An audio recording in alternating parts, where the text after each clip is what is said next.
Alright, welcome back. I am down to the final layer of this painting, which as you can see is light opaque highlights. And 4 places. Now I did a lot of work in the fuzzy layer, more than normal. So I'm hoping that will make this final layer, assuming it will make it a little bit simpler.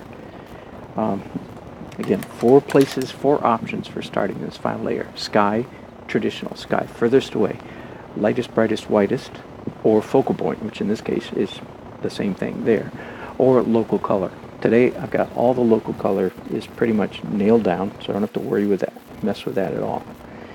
And I feel like I need to get the sky, really the sky color nailed down, and then I can go from there. So I'm going to start phthalo blue, ultramarine, phthalo blue and titanium white. And let's put some clean, rather hard strokes in this sky and see what happens. It sure is brightening it up a lot. I thought that was a blue sky. I thought this was a blue sky until I put these marks here. I'm going, oh, I guess that really wasn't a blue sky, was it? It was kind of a dusty bronze something.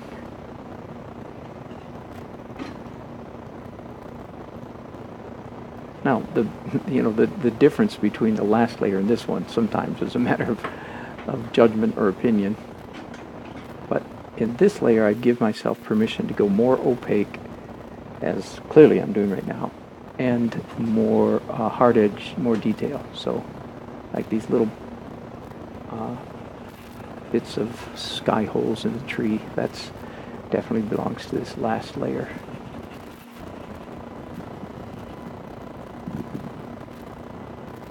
I don't want to do too much of that though, because the tree line's supposed to be fairly far away, right?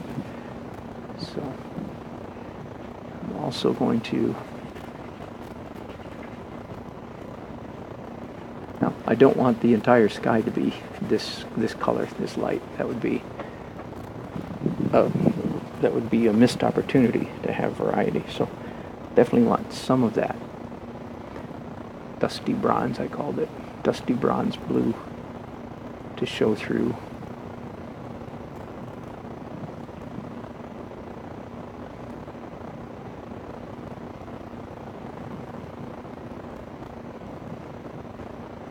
The only question is, where do I fade out this intense blue stuff? I have no idea.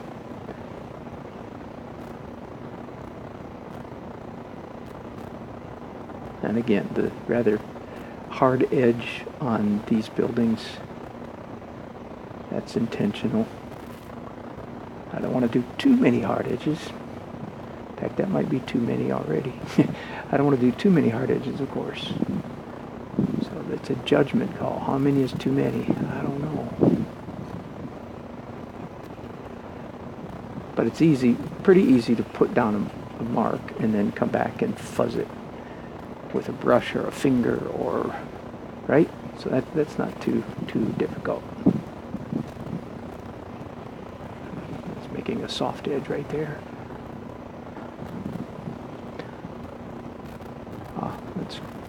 Let's fix a drawing issue right here. This gable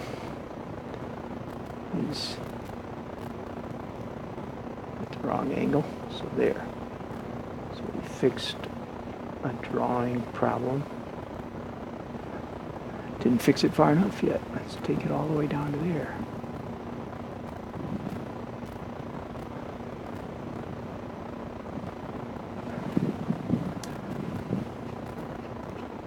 So here I am softening some edges just with my finger, just a little bit.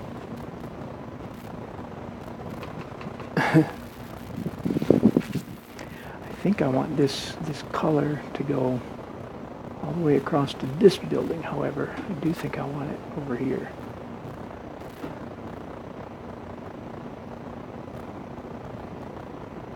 Isn't that funny? That sky looked blue until I put this on top of it.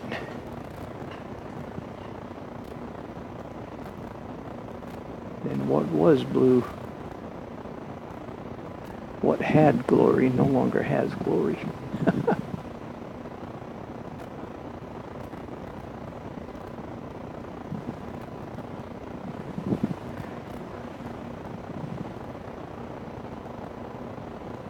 Because the glory of the later blue completely eclipsed the glory of the earlier blue.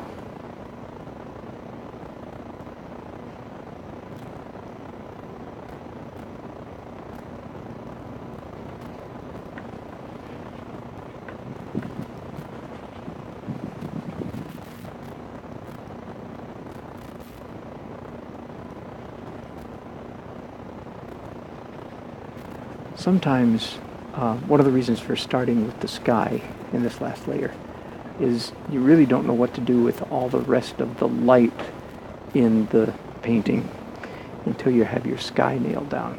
The sky really defines the light in the whole painting. So as soon as I finish this sky, I'm going to step back and sort of take a long look at it and say, now what? I thought this was too blue down here in these shadows, but now that I've got the sky in place, I realize they are not too blue at all. In fact, they could go bluer. So I've just got this exact sky color on my brush right here, just to come in and hit these shadows.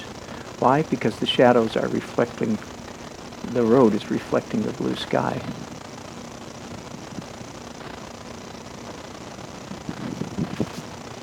Enough for now. That's enough for now.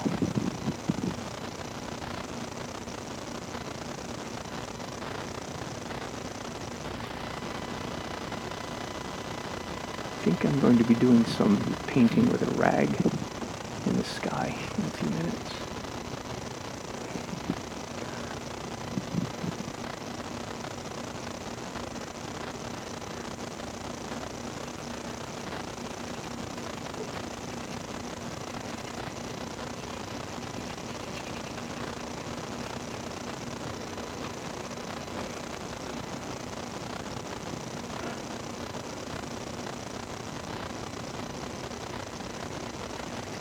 Pretty soft, very soft way up here in the corner.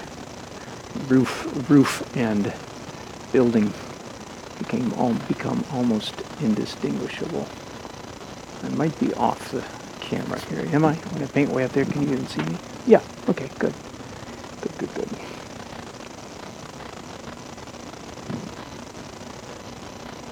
Let's mix up a little. This is pure phthalo.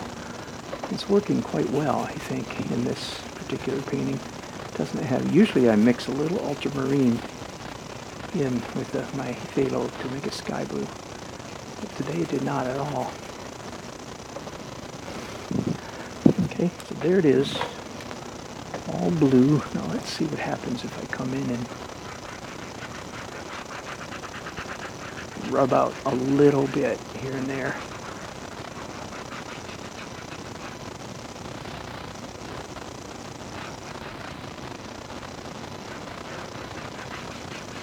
Yeah, it's alright, just pushes it back. Just about like you'd like it to do. Whoops. Okay. Okay, now having done that, one thing leads to another, doesn't it? Now let's mix up a lighter color, blue, so I can come back and do down here, closer to the horizon. Let's yellow that up a tiny bit with some Naples yellow. Not too much though, I don't want it to get murky green, pea soup green down there. Pretty blue.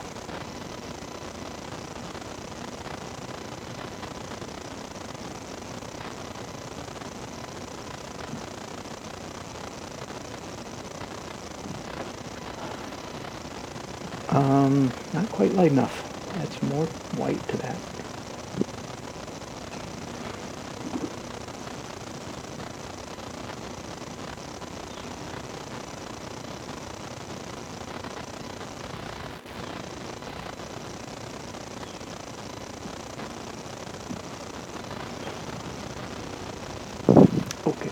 believe that will do. Now, where do I go from here? Anywhere. While I've got this blue, let's mix up some ultramarine in it to shift the tone just a little bit. And come in here and do these windows reflecting the blue sky.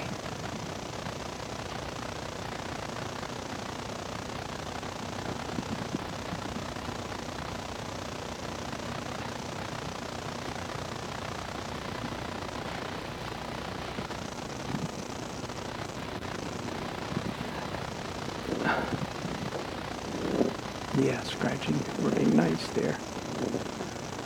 Working nicely for you English majors.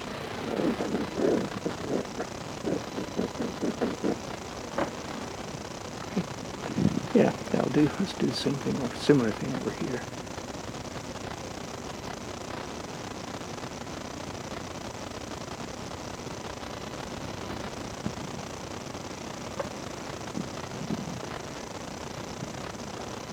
Let's put some blue in the windshield of this car. Put some blue in the windshield of this Jeep.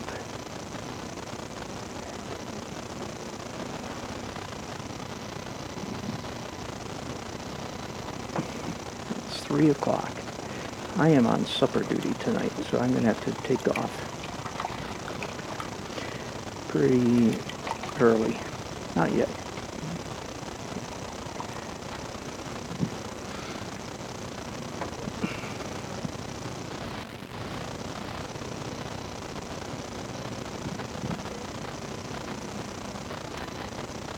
Okay, I think I'm going to be boring you to death by the slow pace of this, and because I don't really know what to do next. So I'm going to stop right there, paint by myself for a while. Thanks for watching. I'll bring you over here so you can get a slightly better view of the painting. There it is, the main intersection in Opaque, North Carolina. I'll be back later. Thanks for watching.